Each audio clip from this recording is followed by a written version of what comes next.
નમસ્કાર. બિપોરજોય સાયક્લોનની અપડેટ સાથે હું છું દેવાંશી. હવામાન વિભાગ જે માહિતી કહે એને જ સંપૂર્ણ સાચી માનવી જોઈએ, પરંતુ એ બધા જ જે મોડલ્સ છે એ શું કહી રહ્યા છે, અલગ અલગ એજન્સીઝ શું કહી રહી છે, એ બધાને ભેગું કરીને તમને એકદમ ટૂંકમાં સમજાવવાની કોશિશ છે. વિંડી પ્રમાણે બિપોરજોય વાવાઝોડું અત્યારે અહીંયા પહોંચ્યું છે અને એટલા જ માટે તમે એની સીધી અસર જો તમે આગળનો એનો રૂટ જોશો તો એ જેમ જેમ આગળ વધશે એમ બાકીની બધી જગ્યાએ અસર તો કરશે જ, પરંતુ છતાં એટલી ભયાનક અસર નહીં કરે. આજે રાતની પરિસ્થિતિ તમે સીધી જ કાલે સવારે 7 વાગે દરિયા કિનારાવાળા ક્ષેત્રના લોકો જ્યારે ઉઠશે ત્યારે એમને પવનની ગતિનો સામનો કરવો પડી શકે છે. આ બધા જ પ્રદેશોએ અલર્ટ રહેવાની જરૂર છે.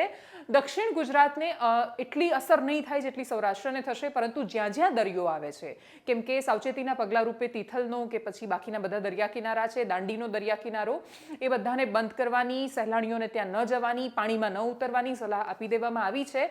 છતાંય લોકો વીકેન્ડ છે, શનિ રવિ છે, એટલા માટે વધારે ચેતવવાનું છે. વારંવાર લોકોને પણ કહેવામાં આવી રહ્યું છે, ગંભીરતા સમજે બધા જ લોકો. સાયક્લોનની આ સાયક્લોન છે, મજાક નથી, એ વાતને પણ સમજે એવી અપેક્ષા છે આ બધા જિલ્લાઓને, કેમ કે આવતીકાલની આ તસવીર છે જે હું તમને બતાવી રહી છું. અપેક્ષિત રીતે આવતીકાલે સાયક્લોન અહીંયા હશે. લેન્ડફોલની સીધી સંભાવનાઓ ક્યાંય જ નથી દેખાઈ રહી, પરંતુ તમે આ બધું જ જુઓ, જે આ દેખાઈ રહ્યો છે આ બધો જ વિસ્તાર, આ વાપીથી શરૂ કરીને વલસાડનો દરિયા કિનારોથી લઈને બાકીની બધી જ જગ્યાઓ કે જ્યાં અસર દેખાઈ રહી છે, અહીંયાથી શરૂ થાય છે સૌરાષ્ટ્રનો આખો દરિયા કિનારો, કે જ્યાં મહુવા, તળાજા, રાજુલા, ઉના, કોડીનાર, વેરાવળ, અને હવે આ અસર કે જે અહીંયા સૌથી વધારે જોવા મળી શકે છે, આ વેરાવળનો દરિયા કિનારો, એના પછી પોરબંદર, અહીંયા વેરાવળ પોરબંદરની વચ્ચે આવેલો માધવપુરનો દરિયા કિનારો, દ્વારિકા, અને પછી આગળ જતા સૌથી વધારે અસર આ પટ્ટાને થઈ શકે છે. એટલે કે કચ્છનો જે અખાત આપણો જે દરિયા કિનારો છે એના પર સૌથી વધારે અસરો જોવા મળી શકે છે. રવિવારની આ તસવીર છે. આગળ જતા આ જે સાયક્લોન છે જો એ આ જ રીતે આગળ વધ્યું તો ઉપર અહીંયા કરાચી અથવા એની આજુબાજુ ક્યાંય ટકરાય એવી સંભાવનાઓ વ્યક્ત કરવામાં આવી રહી છે. રવિવાર સુધીમાં આ પરિસ્થિતિનું નિર્માણ થઈ જશે, તો એના પછી સોમવારનો દિવસ ત્યારે પણ આ જ રહેવાનું છે ને એટલા જ માટે આવનારા 2 થી 3 દિવસ વધારે ને વધારે સતર્ક રહેવાનું છે. સતર્ક આ દરિયા કિનારાના બધા જ લોકોએ રહેવાનું છે, પણ પવનની અસર આખા ગુજરાત પર થઈ શકે છે. પવનના કારણે ગુજરાતના બાકીના વિસ્તારોમાં પણ તમને વરસાદ અથવા વધારે ઝડપથી વાતો પવન અને એ બધાનો અનુભવ થઈ શકે છે.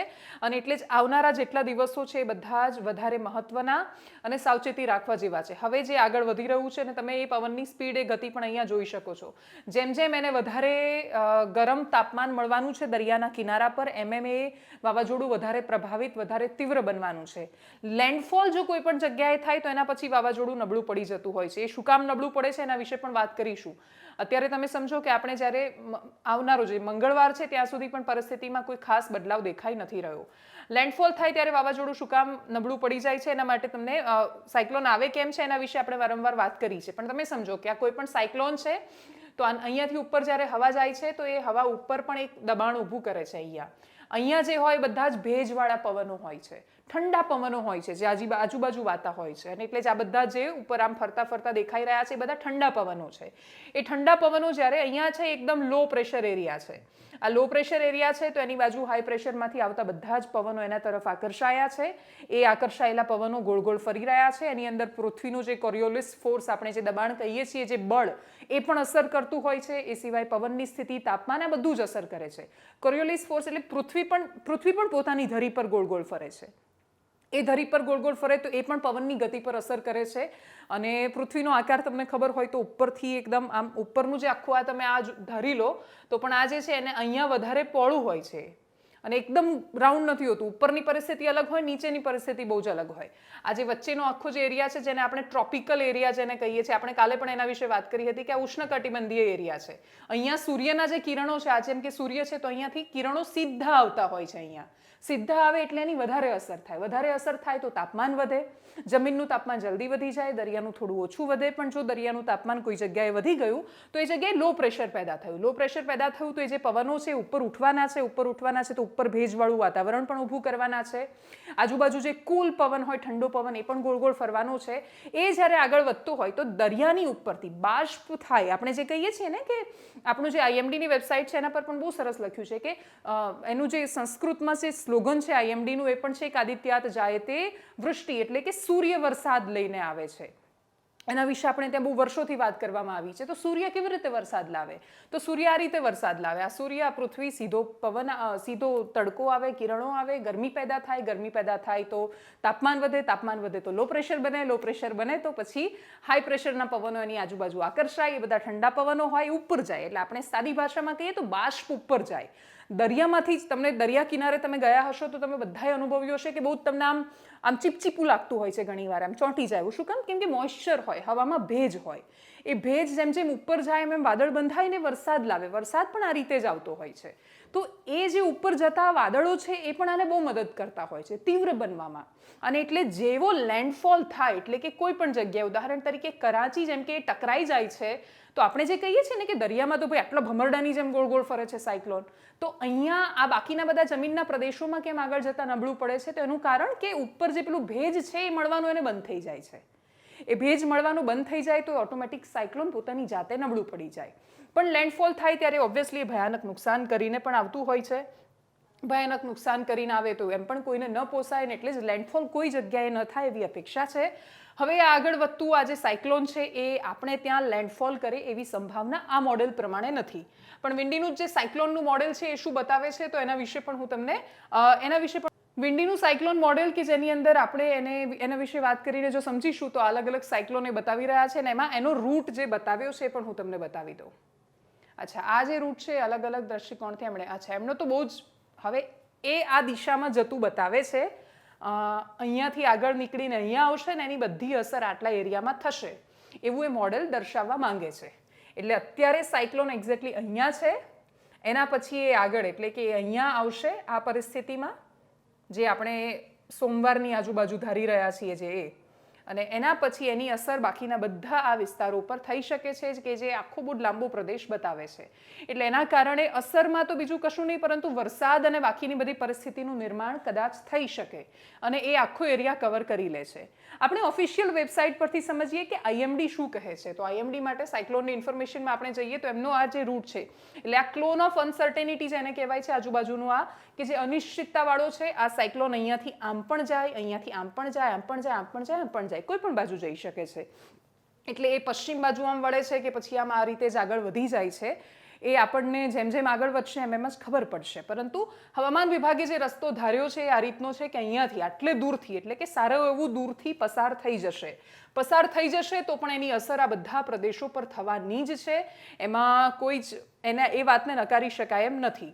આ પણ હવામાન વિભાગે દર્શાવ્યું છે, અને આ રીતે આગળ વધતા આ બધા જ પ્રદેશો પર એ અસર કરી શકે છે, જેની અંદર ગુજરાતનો બહુ જ આખો મોટા ભાગનો કોસ્ટલ એરિયા આવી જાય છે, અને એ કોસ્ટલ એરિયામાં આગળ એ પ્રકારની અસર એ દર્શાવી રહ્યા છે. આ સેટેલાઇટ તસવીર છે, આ very severe cyclonic storm Biparjoy કે જે આ રહ્યું છે, વેલ માર્ક લો પ્રેશર એરિયા કે જે અહીંયા મ્યાનમારની આજુબાજુ બની રહ્યું છે. અને એટલે જ આ હાલ પૂરતી પરિસ્થિતિ છે. અહીંયા તમને એક નાનકડું લો પ્રેશર બની રહ્યું છે. આવું જ્યારે પણ દરિયામાં એક નાનું લો પ્રેશર પણ સર્જાવાની શરૂઆત થાય તો દરેક લો પ્રેશર એ સાયક્લોનમાં કન્વર્ટ થવા માટેની સંભાવના ધરાવે છે.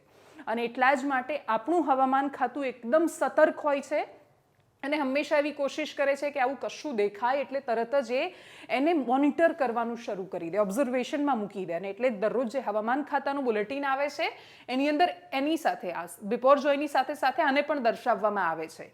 જો આ સાયક્લોનમાં કન્વર્ટ થાય છે તો પછી એને નામ આપવામાં આવશે. આપણી પાસે લગભગ 5-7 નામ હજુ પેન્ડિંગ છે કે જે આપવામાં આવી શકે છે, અને એટલે જો એ સાયક્લોન બનશે તો પછી એનું નામ આપવામાં આવશે. અત્યારે આપણે બિપોરજોય પર ફોકસ કરીશું.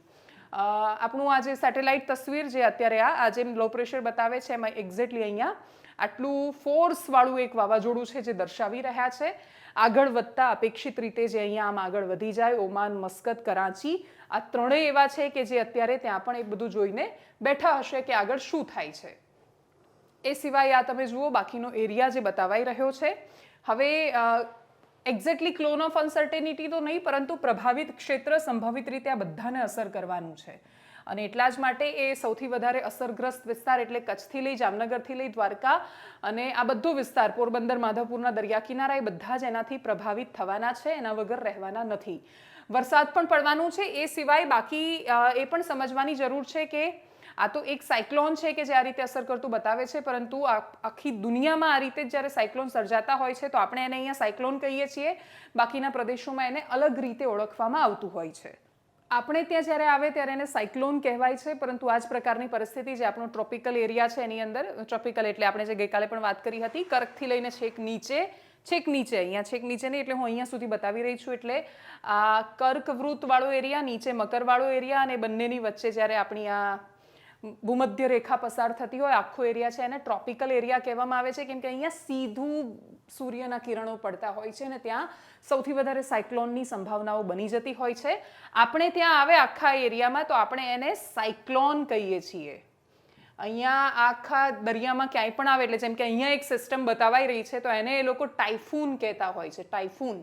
અને ઓસ્ટ્રેલિયાના દરિયા કિનારામાં નીચે ક્યાંય પણ આવે તો એને એ લોકો વિલી કહેતા હોય છે. એટલે આ છે તો બેઝિકલી સાયક્લોન જ, પણ એમ જેમ તમને ખબર હશે કે બાકી તમે જો હોલિવૂડની સિરીઝ જોતા હશો તો એ લોકો કહે છે કે એ લોકો ચક્રવાત આવ્યું એને એ લોકો અલગ રીતે, કે ટોર્નેડો આવે છે કે પછી હરિકેન આવે છે, એવી રીતે અલગ અલગ કહેતા હોય છે, પણ આખરે એ ચક્રવાતો છે અને જે અહીંયા બધે જ અસર કરતા હોય છે. અને એટલા જ માટે આખા દરિયા કિનારામાં તમે જો દુનિયાનો નકશો ખોલીને જોશો તો ખબર પડશે કે દુનિયામાં કોઈ ને કોઈ ખૂણા પર ક્યાંય ને ક્યાંય આવું સતત થતું રહેતું હોય છે, અને એ બધી જ સ્વાભાવિક રીતે જ આપણી જવાબદારી છે. ક્લાઇમેટ બદલાયું છે એવું નહોતું કે પહેલાં આવું નથી થતું, પણ એ હકીકતને તમે નકારી નહીં શકો કે વધી તો રહ્યું છે. દરિયાનું તાપમાન વધી રહ્યું છે. જમીનનું તાપમાન દરિયાના તાપમાન કરતાં વધારે ઝડપથી વધતું હોય છે, અને જમીનનું તાપમાન વધી જાય ત્યારે એની અસરો થતી હોય રીતે દરિયાનું તાપમાન વધવાથી પણ વધારે અસર થાય છે. તમે ક્લાઇમેટ ચેન્જના અનેક પ્રકારો તમે જોઈ ચૂક્યા છો. આપણી પાસે ભારતને આપણી રક્ષા કરતી જે આપણે જે પર્વતમાળાઓ અને બાકીનું બધું કહીએ છીએ, તો અહીંયા આપણો હિમાલય આવેલો છે ને અહીંયા આપણો પશ્ચિમ ઘાટ આવેલો છે, અને જે આપણને જેમ કે આ બહુ જ ઠંડા પવનો જે ઉપરથી આવતા હોય એનાથી બચાવે છે, તો અહીંયા બાકીના વરસાદ લાવે પણ છે, અટકાવે પણ છે, અને બધું માપમાં રાખે છે. એટલે પશ્ચિમ ઘાટ કે પછી હિમાલયની પર્વતમાળા, અને એ સિવાય પણ ઘણા બધા જે આપણી પર્વતમાળાઓ આવેલી છે, આપણા દેશની ભૂગોળમાં એનું બહુ મહત્વ છે. દેશની ભૂગોળ, આપણે સાયક્લોન આવ્યું છે એટલે એના વિશે થોડું ઘણું જાણી રહ્યા છીએ અને સમજવાની કોશિશ કરીએ છીએ. જરૂરી નથી કે આપણે આ બધું જાણી લઈશું તો આનાથી અટકાવી દઈશું. અટકાવી તો કોઈ નથી શકતું, પણ આપણું જે હવામાન ખાતું છે આપણને દરરોજ સતર્ક એટલે કરે છે, અને સતર્ક થવા માટે આપણી પાસે એ જાણકારીને પ્રોસેસ કરવાની માહિતી હોવી બહુ જરૂરી છે. આપણી પાસે માહિતી હોય, એ માહિતીને આપણે પ્રોસેસ કરી શકીએ તો પ્રોસેસ્ડ ઇન્ફોર્મેશનને આપણે નોલેજ કહીએ છીએ, જ્ઞાન કહીએ છીએ. અને એ વિશે એટલા માટે સમજવું બહુ જરૂરી છે, ખાસ તો દરિયા કિનારાવાળા દરેક લોકોએ, કે તમારા સુધી જો હવામાન વિભાગની આગાહી પહોંચી પણ જાય છે તો પણ તમે એને પ્રોસેસ કેવી રીતે કરશો, કેવી રીતે સમજશો. અને ક્લાઇમેટ વિશે જાણવું, હવામાન વિશે જાણવું એટલા માટે સૌથી વધારે મહત્વનું છે કે ક્લાઇમેટને આપણે બદલ્યું છે, માણસોએ બદલ્યું છે. અને ક્લાઇમેટ તો એ બહુ જ વર્ષો સુધી નિરંતર રહેતું એક વાતાવરણ છે. એ જ્યારે બદલાય છે તો એની ભવિષ્ય પર બહુ વધારે અસર પડતી હોય છે. છેલ્લા થોડા વર્ષોથી સતત આવી રહેલા સાયક્લોન એ આપણને ચેતવણી આપી રહ્યા છે. આ વખતે પણ અપેક્ષા એ જ છે કે બિપોરજોય નામનું વાવાઝોડું આ કોઈ જ વિસ્તારોને વધારે અસર કર્યા વગર, કેમ કે અસર થવાની છે ને નકારી શકાય એમ નથી. સાયક્લોનનું કશું જ ઠેકાણું ન કહેવાય. પવનની ગતિ અને તાપમાન એને અનુકૂળ મળે તો એ ગમે ત્યારે પોતાનો રસ્તો બદલી દે, એ ફંટાઈ પણ જાય. ઘણીવાર થયું છે ને, છેક હટલે આવેલા સાયક્લોન ફંટાઈ ગયા છે, કાં તો પાણીમાં સમાઈ ગયા છે. તો આવી પરિસ્થિતિ, સારી પરિસ્થિતિનું પણ નિર્માણ થયું છે. અને એટલે જ આપણે માત્ર નજર રાખવાની છે. સતત 4-5 દિવસ આપણે આ વિષયો પર આટલા વિસ્તૃત રીતે વાત કરતા રહીશું. એ સિવાય ચોમાસું આવી રહ્યું છે તો વરસાદ, કઈ જગ્યાએ, બધા વિશે, આગાહીઓ વિશે વાત કરીશું. પરંતુ આટલું ડિટેલમાં બિપોરજોય અને એના કારણે, એના સંદર્ભે આજુબાજુની પરિસ્થિતિ પર એટલે ધ્યાન દોરી રહ્યા છીએ કે આ ખતરો ટળી જાય એના પછી એકવાર બધા જ ક્લાઇમેટ પર મનન કરતા થઈએ અને એવું વિચારીએ કે આ પૃથ્વી એ આપણા બાપની માલિકીની નથી, એ આપણી બધાની છે, અને એને સાચવવાની જવાબદારી બધાની આવે છે. જીવ સૃષ્ટિ એ બધામાં જ્યારે સંતુલન નહીં રહે તો પછી આ પૃથ્વી આપણી નહીં રહે. અને એટલે જ એને બધા સાથે મળીને બચાવીએ એવી અપેક્ષા સાથે. અને બીજું સૌથી મહત્વની વાત કે આ બધું જ સમજ માટે છે. ફાઇનલ ઇન્ફોર્મેશન એ જ માનવી જે હવામાન વિભાગ તરફથી આવતી હોય છે. એટલે તમને પણ બતાવી રહી છું કે તમે અહીંયા આઈએમડીની વેબસાઇટ, આપણી જે mosam.imd.gov.in છે એના પર જશો તો તમને આ બધું જે અમે તમને બતાવ્યું છે બધું જ તમને તમારા મોબાઈલમાં પણ જોવા મળશે. અને એટલા જ માટે એ વેબસાઇટની સતત વિઝિટ કરતા રહેજો જો તમે દરિયા કિનારાની આજુબાજુના વિસ્તારોમાં રહો છો. બાકી જો તમે દિવસમાં 1-2 વાર માહિતી અમારી પાસેથી મેળવવા માંગો છો તો એ તો અમે તમારા સુધી પહોંચાડી રહ્યા છીએ. અમારી ચેનલને લાઇક કરજો, શેર કરજો, સબસ્ક્રાઇબ ખાસ કરજો, વિડીયોને બહુ બધા લોકો સુધી પહોંચાડજો. ખાસ તો તમારા જે પણ મિત્રો સૌરાષ્ટ્ર અને દક્ષિણ ગુજરાતમાં રહેતા હોય એ લોકો સુધી આ માહિતી ચોક્કસથી પહોંચાડજો. નમસ્કાર.